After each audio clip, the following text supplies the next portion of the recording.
Hello friends, नमस्कार दोस्तों। अभी हमने पिछला जो चैप्टर स्टडी किया था, मैं इसको बहुत ही इंटरेस्टिंग बनाने के लिए आपके लिए बहुत ही इंटरेस्टिंग वे में मैं समझाने की कोशिश कर रहा हूँ। अगर आपको ये वीडियो समझ में आती है तो please like, share and comments और सब्सक्राइब करना तो भूलिए ही मत। आइए चलते हैं। ये काम आप बिल्कुल बाद में कीजिएगा, पहले समझ लीजिए, ठीक है। चलिए, हम स्टडी कर चुके थे सेल की जो स्टडी की हमने उसे हम cytology, study of the cell is known as the cytology. अब हम स्टडी कर रहे हैं टिश्यू की, और tissue study of the tissue is known as the histology. तो उसमें हम कितना स्टडी कर चुके थे कि टिश्यू जो होती हैं कलेक्शन ऑफ द सेल्स होती हैं, और वो 4 प्रकार की होती हैं। ग्रुप ऑफ सेल्स होती हैं जो एक अलग मैनर से एक दूसरे से जुड़ी होती हैं, उनका जुड़ने का मैनर अलग है।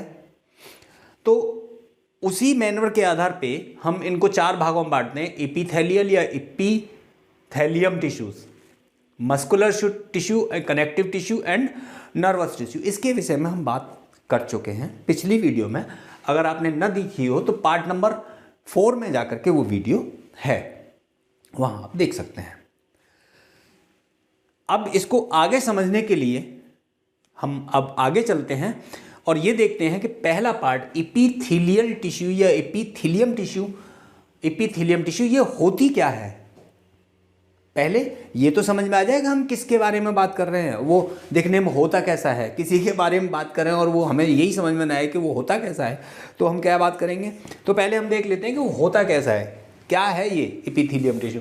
तो एक्चुअली ये एक लेयर फॉर्म होती है, ठीक है। एक पतली सी लेयर होती है जिसमें एपिथेलियम सेल्स लगी होंगी, टाइटली पैक्ड होती हैं। वो सेल्स एक दूसरे से टाइटली पैक्ड होती हैं, एक के बाद एक। वो स्ट्रक्चर में देखेंगे, ये एक सेल, फिर दूसरी, फिर तीसरी, फिर चौथी, और ये एकदम पतली लेयर में होती हैं।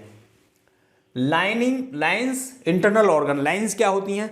अगर हम ये अपना ओइसोफेगस ले लें, ओइसोफेगस जिसमें खाना जाता है, आहार नली जिसे बोलते हैं, उसमें अगर ले लें तो इसकी अगर बाहरी दीवारों पे हम कोई काम करें तो उसे कहते हैं कवर करना या कवरिंग, ठीक है। बाहर से अगर हम कोई काम करते हैं, बाहर कोई लेयर बन जाए तो उसे हम कवरिंग। लेकिन अगर इसके अंदर, क्योंकि ये खोखली होती है, तो इसके अंदर साइड में अगर कोई लेयर बनती है, कोई कोट होता है, कोई चीज़ चिपकती है, उसे हम लाइनिंग कहते हैं। ओके फ्रेंड्स, अंदर साइड से लगने को लाइनिंग है। जैसे ये पेन है, पेन के बाहर हम कवर चढ़ाते हैं तो वो कवर होता है, लेकिन इसके अंदर साइड से अगर हम पेंट करें, अंदर साइड से कोई चीज़ चिपकाएं वॉल के किनारे किनारे, तो वो लाइनिंग कहलाती है in terms of the biology, ठीक है। उसे हम लाइनिंग कहते हैं। तीसरा होता है बेसमेंट मेम्ब्रेन। एक बेसमेंट मेम्ब्रेन होती है जिसके ऊपर ये चिपकती है। अब ये लाइनिंग बनेगी किस पे ये कोई ना कोई तो इस पे किसी के ऊपर चिपकेगी। तो एक सिरा उसका चिपका होता है और दूसरा सिरा खाली होता है, ठीक है। इतनी बात हमारी समझ में आ गई। कुल मिलाकर के हम ऐसे समझ सकते हैं कि मान के चलिए ये इस तरह से बेसमेंट है, बीएम बेसमेंट मेम्ब्रेन, और इसके ऊपर हमारी ये टिश्यू चिपक गई ऐसे करके। रेगुलर शेप में हो सकती है, ये किसी भी शेप में हो सकती है, ये चिपकती चली गई तो इसने एक लेयर बना दी, ठीक है। वो लेयर एपिथेलियम लेयर कहलाती है, एपिथेलियम कहलाएगी। ये लेयर सिंगल भी हो सकती है, डबल भी हो सकती है, ट्रिपल भी हो सकती है। मतलब एक लेयर हो सकती है, एक लेयर के ऊपर लेयर, लेयर के ऊपर लेयर, ऐसे हो सकती है। सिंगल लेयर में भी हो सकती है, ठीक है। तो इसके काम क्या रहते हैं, फंक्शंस क्या रहते हैं। एक तो प्रोटेक्शन इसका फंक्शन रहता है, दूसरा lining form in mouth alimentary canal, mouth से लेकर के रेक्टम तक या एनस तक हम कहें, पूरा सिस्टम एलिमेंट्री कैनाल कहलाता है। मतलब माउथ, फिर ओइसोफेगस जो आहार नली है, फिर आमाशय के बाद में फिर भोजन गया हमारी छोटी आंत में, छोटी आंत स्मॉल इंटेस्टाइन, फिर बड़ी आंत लार्ज इंटेस्टाइन, उसके बाद फिर रेक्टम, और उसके बाद एनस। तो ये पूरा का पूरा सिस्टम एलिमेंट्री कैनाल कहलाता है। एब्जॉर्प्शन वाटर एंड न्यूट्रिएंट्स, इसका काम रहता है कि ये वाटर और न्यूट्रिएंट्स का एब्जॉर्ब करे हमारी बॉडी के लिए, और एलिमिनेट द वास्ट, जो बेकार की चीज़ें उन्हें बाहर निकाल दें। तो इसके इस आधार पे कि ये कितनी लेयर में बनी हुई है, एपिथेलियम टिश्यू है ये या एपिथेलियल टिश्यू है, ये कितनी लेयर में बनी, कितने लेयर में बनी हुई है। अगर ये सिंगल लेयर में बनी हुई है तो हम इसे क्या बोलेंगे, अगर ये डबल लेयर में बनी हुई है तो हम इसे क्या बोलेंगे। तो अगर ये सिंगल लेयर में बनी हुई है तो सिंपल एपिथेलियल या एपिथेलियम टिश्यू कहेंगे इसे, सिंगल लेयर में। काम रहेगा इसका सीक्रेट एंड एब्जॉर्ब करने का, सेक्रीट एंड एब्जॉर्ब करने का, सॉरी फॉर दैट, कि अगर मैंने कहीं सीक्रेट बोला है तो सॉरी, उसके लिए मैं सेक्रीट यानी निकालने का किसी चीज़ को, एंड एब्जॉर्ब करने का और सोखने का काम रहता है। दूसरा पार्ट होता है इसका कंपाउंड एपिथेलियम बोलते हैं, या उसे स्ट्रेटिफाइड एपिथेलियम बोलते हैं। इसका मतलब ही है कि मैनी लेयर्स, जिसमें बहुत सारी लेयर हों। इसका काम रहता है प्रोटेक्शन करने का, जहाँ बहुत सारी लेयर होंगी वो थोड़ी मोटी होगी तो प्रोटेक्शन ही करेगी। और एक थर्ड होता है ग्लैंडुलर एपिथेलियम, जिसमें जो कि ग्लैंड बनाते हैं और उसका काम रहता है सेक्रीशन करना, सेक्रीशन करना ग्लैंडुलर का होता है। तो ग्लैंडुलर को तो हम इतने में ही छोड़ देते हैं, क्योंकि इसकी तो हम बात करेंगे जब ग्लैंड्स के बारे में हम पढ़ेंगे। अभी हमारे पास जो बात करने को रह गई वो रहेगी कि ये सिंगल लेयर से बनी, तो इसको हम सिंपल एपिथेलियल या एपिथेलियम कह रहे हैं। और इसके फिर से इसके चार पार्ट होते हैं, वो चार पार्ट कौन कौन से हैं। पहला part simple squamous epithelium, simple squamous epithelium. Simple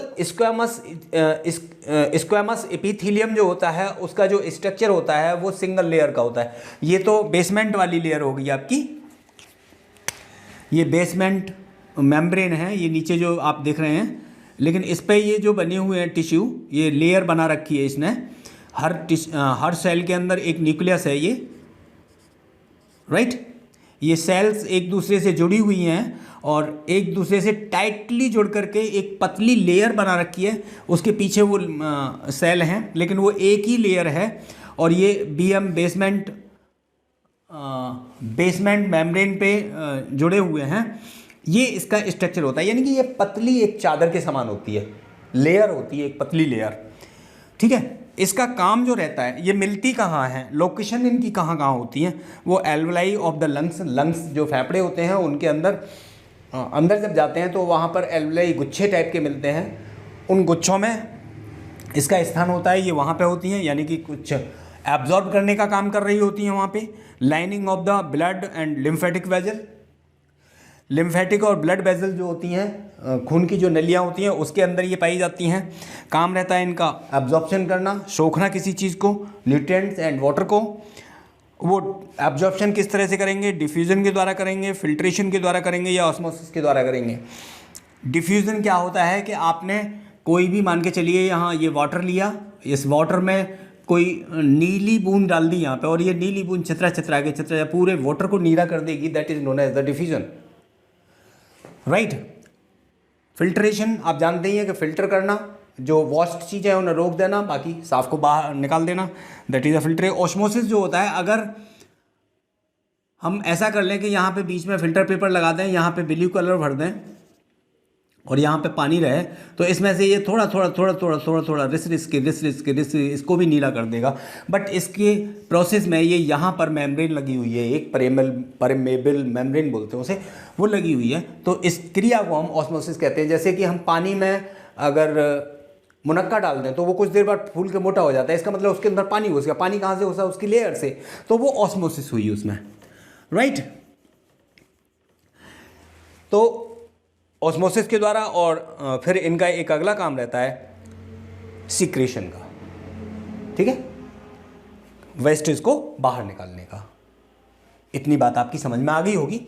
next आता है सिंपल क्यूबॉइडल एपिथेलियम। इसकी बनावट क्यूब के आकार की, यानी कि ये क्यूब होता है हमारा, उस क्यूब की तरह की इसकी बनावट होती है। इसमें एक एक न्यूक्लियस हर एक में होता है और ये भी एक लेयर ही बना रहे हैं, सिंपल लेयर बनाएंगे, क्योंकि मैं एक सिंगल लेयर वाले की बात कर रहा हूँ, सिंपल एपिथेलियम की बात कर रहा हूँ। तो एक तो हो गया इसमें से सिंपल वाला जिसकी इरेगुलर शेप होती है। ये जो टिश्यू होती है इसकी सेल जो होती हैं, इसकी जो सेल होती हैं वो उसका जो इरेगुलर होता है, वो इरेगुलर शेप जो होती है उसकी इरेगुलर होती है। वो उसका क्या शेप होगा डेफिनेट नहीं होता। लेकिन यहाँ इसका जो इस शेल का जो शेप होता है वो क्यूब के आकार का होता है, क्यूब, घन के आकार का, क्यूब के आकार का, इसलिए घनाभ भी कहते हैं इसे। ठीक है, ये भी बेसमेंट मेम्ब्रेन पर लगी होती हैं। एक साइड इनकी बेसमेंट मेम्ब्रेन से टच होती है, दूसरी साइड फ्री होती है। इसका काम, इसका जो लोकेशन होता है वो एक्सोक्राइन ग्लैंड में मिलता है या किडनी में मिलता है, एक्सोक्राइन ग्लैंड या किडनी में मिलता है। इसका जो काम रहता है वो सेक्रेशन, एब्जॉर्प्शन एंड प्रोटेक्शन, 3 काम रहते हैं इसके। वेरी इजीली समझ लीजिए, बस हंस हंस के, इसमें कोई टेंशन लेने वाली बात ही नहीं है। एक बार फिर दोबारा से रिवाइज करूंगा हल्के फास्ट स्पीड में, फिलहाल स्लो चल रहे हैं। थर्ड वन आता है इसका सिंपल कॉलमनर एपिथेलियम। इसकी आकृति कॉलम टाइप की होती है। आप देख रहे हैं कि इसकी ऊंचाई ज़्यादा है और चौड़ाई कम है, तो इसे हम कॉलम बोलते हैं, स्तंभ जिसे कहते हैं, कॉलम टाइप का। तो इसमें हर एक सेल में एक न्यूक्लियस होता है। तो ये सेल कॉलम यानी कि लंबी वाली सेल होती हैं जो एक दूसरे से टाइटली अटैच्ड होती हैं और ये भी सिंगल लेयर ही बना रही होती हैं। ये हमें कहाँ मिलती हैं? Surface lining of the stomach, pet, stomach जहाँ खाना पहुँचता है वहाँ पे, इंटेस्टाइन में, दोनों ही इंटेस्टाइन में, यूटेरिन ट्यूब में और जी रेस्पिरेटरी ट्रैक्ट में, श्वसन तंत्र का जो ट्रैक्ट है, रास्ता है, उसमें मिलती हैं। ठीक, इनका काम secretion, absorption and protection, secrete करना किसी चीज़ को, एब्जॉर्ब करना और प्रोटेक्ट। अब एब्जॉर्ब करेंगे तो इनमें तीनों में से कोई ना कोई तरीका होगा। सीक्रेट करने का तो जो होगा वो होगा ही होगा, जो चीज़ें बाहर निकालने का होगा वो होगा। इसी तरह से अब अगली होती है सीलेटेड कॉलमनर। कॉलमनर का ही एक होता है सीलेटेड। सीलेटेड क्या होता है? सीलिया इसके ऊपर लगते हैं, कॉलम सेल हुई होगी, कॉलम सेल ही एक दूसरे से टाइटली बंधी होंगी और इनमें न्यूक्लियस एक एक होगा और इसके ऊपर सीलिया होंगे। सीलिया एंड फ्लैजिला हमने सेल के चैप्टर में पढ़ा, अगर आपने नहीं पढ़ा है तो वहाँ जाकर के सेल वाले चैप्टर में आप देख सकते हैं। तो ये सीलिया जो होती हैं, ये सीलिया इसके ऊपर लगी होती हैं, इसलिए इसे सीलेटेड कॉलमनर एपिथेलियम बोलते हैं। और इसकी लाइनिंग द ट्रेकिया, इसका जो मिलने का स्थान है, जो ये कहाँ मिलेंगे? ये लाइनिंग ट्रेकिया में मिलेंगे, श्वास नली में, लार्ज ब्रोंकाई में मिलेंगे, बड़ी बड़ी जो नलियाँ दोनों फेफड़ों को जाती हैं उनमें मिलेंगे, नजल म्यूकोसा में मिलेंगे, नाक का जो म्यूकोसा होता है उसमें मिलते हैं, वैस डिफरेंस में मिलते हैं। वैस डिफरेंस क्या होता है? पुरुष के जेनेटिक जो अंग हैं वहाँ पे टेस्टिस एक अंग होता है, उस टेस्टिस में से एक नली जो स्पर्म को लाने वाली होती है वो आकर के प्रोस्टेट ग्लैंड से पहले यूरिन जिसमें होकर सिक्रेट होता है उस नली में मिल जाती है। तो वो जो नली जो टेस्टिस से प्रोस्टेट ग्लैंड्स के पहले आकर के मिल रही है उसे हम वॉस डिफरेंस कहते हैं। तो ये उसमें मिलते हैं सीलिएटेड जो होते हैं। इन सीलियाज का मतलब होता है कि अगर कोई चीज़ यहाँ पे है, यहाँ पे कोई एलिमेंट आया तो ये एक रिदम में चल करके उसे आगे बढ़ाने, मूवमेंट करने का काम करती हैं। ये यहाँ से ये जब नीचे हो जाएगी तो इस पर लुढ़क करके ये आगे चला जाएगा, फिर ये इधर से उठ जाएगी, फिर अगले नीचे हो जाएंगी, फिर अगले नीचे हो जाएंगी, इस तरह से ये आगे को बढ़ती हुई ये चीज़ यहाँ तक पहुँच जाएगी, ऐसे इस पर मूव करते करते, राइट। तो इस सीलिया की ज़रूरत होती है और इसका काम रहता है प्रोटेक्ट करना। ओके फ्रेंड्स, ठीक है। नेक्स्ट हम आते हैं कंपाउंड एपिथेलियल या स्ट्रेटिफाइड एपिथेलियम में, और उसका मतलब होता है मैनी लेयर्स। अब वहाँ पे बहुत सारी लेयर्स हो सकती हैं या होंगी, तभी तो उसका नाम सीलिएटेड स्ट्रेटेड एपिथेलियम पड़ा है या कंपाउंड एपिथेलियम पड़ा है। ये भी 4 पार्ट में डिवाइड होते हैं, ये भी 4 पार्ट में इनका काम रहता है प्रोटेक्शन करने का, और ये 4 पार्ट में डिवाइड होते हैं। पहला स्ट्रेटिफाइड स्क्वेमस एपिथेलियम। ये 2 तरह की होती हैं, केराटिनाइड इन्हें टफ केराटिन बनता है। तो स्किन, नाखून और बालों में ये आपकी स्ट्रेटिफाइड स्क्वैमस पाई जाती हैं। नॉन केराटिनाइज्ड में वेजिना, माउथ और ओसेफेगस में पाई जाती हैं। ओसेफेगस वही आहार नली, माउथ माने मुंह, वेजिना माने स्त्री का जननांग।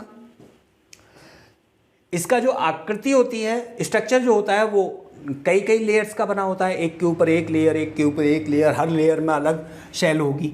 यानी कि ये लेयर बन गई है, इसके ऊपर फिर दूसरी लेयर ये बन गई, फिर ये तीसरी लेयर हो गई। तो हर एक में एक एक, यहाँ पे एक ही सेल थी, एक ही न्यूक्लियस था, यहाँ पे अलग अलग सेल्स हैं तो अलग अलग न्यूक्लियस होंगे, राइट। ये मिलेंगी कहाँ? माउथ में, ओसेफेगस में और वेजिना में। इसका काम रहेगा प्रोटेक्ट करना। अब यहाँ तक तो समझ में आ ही गया होगा, फिर इसके आगे थोड़ा जल्दी चल लेते हैं। इसका अगला आता है स्ट्रेटिफाइड क्यूबॉइडल एपिथेलियम। तो स्ट्रेटिफाइड क्यूबॉइडल है, इसका मतलब क्यूब के आकार की होंगी, स्ट्रेटिफाइड का मतलब वो अलग अलग परतें बना रही होंगी, एक के ऊपर एक, एक के ऊपर एक। तो ये बेस मेम्ब्रेन होगी, उसके ऊपर ये परतें बनी होंगी, एक हो सकती हैं, दो हो सकती हैं, मैनी परत हो सकती हैं। इनका जो काम रहता है वो लाइनिंग, फेरिंग्स में लाइनिंग बनाना होता है। फेरिंग्स माने गले में एक जगह होती है जिसे फेरिंग्स कहते हैं। Duct of the sweet glands, sweet यानी पसीना निकलने की जो ग्लैंड होती हैं उनमें उनकी जो नली होती है उसमें ये पाई जाती हैं। काम इनका भी प्रोटेक्शन करने का ही होता है। फिर आता है स्ट्रेटिफाइड कॉलमनर एपिथेलियम। कॉलमनर है यानी कि कॉलम के आकार की रही होंगी हमारी सेल्स, और वो सेल्स एक जुड़ करके, आपस में जुड़ करके एक एक परत बना करके, यानी मैनी लेयर्स उन्होंने बना रखी होगी। तो इस तरह की उसकी स्ट्रक्चर होती है। नियर द एनस मिलती हैं ये, या मेल यूरेथ्रा में मिलती हैं, मेल यूरेथ्रा में मिलती हैं। यूरेथ्रा जो यूरिन ब्लैडर से यूरिन को बाहर लाता है, यानी पेनिस में, और ये इनका काम भी प्रोटेक्ट करने का होता है। Next I transitional epithelium. ये पियर शेप्ड की होती हैं, ऐसे करके गोल, एक तरफ नुकीली और इसमें एक न्यूक्लियस होता है।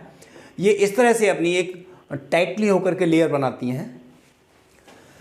इनका काम walls of the urinary bladder में मिलती हैं। ये मिलती कहाँ है? वॉल्स ऑफ यूरिनरी ब्लैडर में मिलती हैं। इन्हें यूरेथेलियम भी बोलते हैं, यूरेथेलियम भी बोलते हैं। इनका काम जो रहता है वो रिलैक्स और स्ट्रेचिंग का रहता है। कहाँ? Walls of the urinary bladder, पेशाब की थैली में। तो पेशाब की थैली तो दोनों में होती है, ह्यूमन में, सॉरी मेल्स में एंड फीमेल्स में तो दोनों में ही मिलती हैं। ये यूरेथेलियम बोलते हैं ना। रिलैक्स और स्ट्रेचिंग का काम होता है। रिलैक्स माने बिल्कुल ढीले पड़ना है, स्ट्रेचिंग का मतलब दबाव बनाना और प्रोटेक्शन करना, इसका काम रहा होता है। ओके फ्रेंड्स, आई थिंक ये आपकी समझ में आ गया होगा। हल्का सा एक बार फिर मैं समराइज कर लेता हूँ इसको वेरी सिंपली, बहुत ही आराम से। एपिथेलियम बता चुका हूँ मैं क्या होता है। ये लेयर होती है, ये लेयर होती है जो टाइटली बाउंड होती है, बेसमेंट पर लगी होती है, बेसमेंट मेम्ब्रेन पर लगी होती है। ये 3 पार्ट में डिवाइड होती है, जिसमें ग्लैंडुलर को ग्लैंड या इसका वर्क सेक्रेशन का होता है, तो इसे हम उसी चैप्टर में पढ़ेंगे। निकास करने का होता है, वहीं पढ़ेंगे। तो ये फिर 2 पार्ट और रह गए इसके, सिंपल एपिथेलियम टिश्यू और compound epithelium tissue. Simple epithelium tissue ये 4 पार्ट में बटी होती है, squamous, cuboidal, columnar and chelated. इसी की तरह ये भी स्क्वैमस, लेकिन stratified squamous, stratified cuboidal, cuboidal, stratified columnar, ठीक है। ट्रांजिशनल इसका सिलेटेड की जगह पे ट्रांजिशनल हो जाता है। स्ट्रक्चर्स इनके इस तरह के होते हैं। लोकेशन ये कहाँ मिलते हैं? ये इन जगह पर मिलते हैं ह्यूमन बॉडी में। इनके काम ये होते हैं। रिलैक्स करना है, प्रोटेक्ट करना है, प्रोटेक्ट मैक्सिमम ये प्रोटेक्शन का ही काम करते हैं। इस तरह से फ्रेंड्स, ये थोड़ा टिपिकल चैप्टर था, थोड़ा कंफ्यूजिंग भी चैप्टर था एपिथेलियल टिश्यू का। उसको हमने, मेरी तरफ से पूरी कोशिश रही है कि वो बहुत सिंपल वे में मैंने ये रिप्रेजेंट किया है। आई थिंक आपको समझ में आया होगा, और अगर समझ में आया है तो फिर आपने वही, मेरी एक request, subscribe the channel, hit the bell icon, share the video to your friends, and last one, what is that? Share करने के बाद फिर क्या करना है? सब्सक्राइब तो करना ही करना है। सब्सक्राइब हो गया, शेयर हो गया, हिट द बेल आइकन हो गया। हाँ, लाइक और करना है। अगर आपको पसंद आती है तो सबसे पहला काम, आपको ये वीडियो पसंद आती है, वेरी गुड।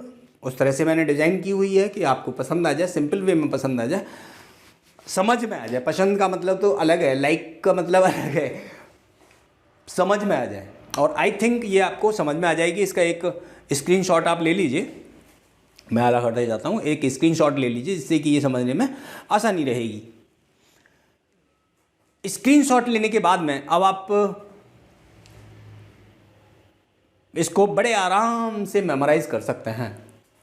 कोई भी टिपिकल नहीं है। मैं आपके कमेंट्स का भी इंतज़ार करूँगा। बस फ्रेंड्स, आपने अगर ये वीडियो आपको समझ में आई है, मेरी कोशिश पूरी ये है कि आपको समझ में आ जाए। मतलब एक ऐसे, मेरी वो कोशिश है कि जो ऐसे स्टूडेंट को जो मेडिकल के नहीं हैं बट वो प्रैक्टिस कर रहे हैं या उन्होंने प्रैक्टिस करनी है, उनको भी ये समझ में आ जाए। मेडिकल लाइन के नहीं है, बेशक नहीं है, मतलब मेडिकल उन्होंने बायोलॉजी नहीं पढ़ी है, बट वैसे 10 तक तो सभी पढ़ते हैं, यूपी बोर्ड में तो लगभग सभी पढ़ते हैं। तो वहाँ पे भी अगर वो भूल भी गए हैं तो ये दोबारा से अगर मेमोराइज़ करें तो ये इस तरह से वेरी इजी वे में समझ में आ जाए। और अगर आपकी समझ में आ गई है तो प्लीज़ फ्रेंड्स, आपने एक काम, एक क्या उसमें 4 काम है, एक काम तो है ही, वो 4 काम है। Subscribe, hit the bell icon, share the video and like it. अगर आपको पसंद आती है तो लाइक कीजिए, नहीं पसंद आती है तो डिसलाइक कीजिए, मुझे कोई आपत्ति नहीं होगी। और आपके कमेंट्स का मुझे इंतज़ार रहेगा। अगर आपको कोई मुझे सजेशन देना है तो heartily I accept your comments. Thank you, friends.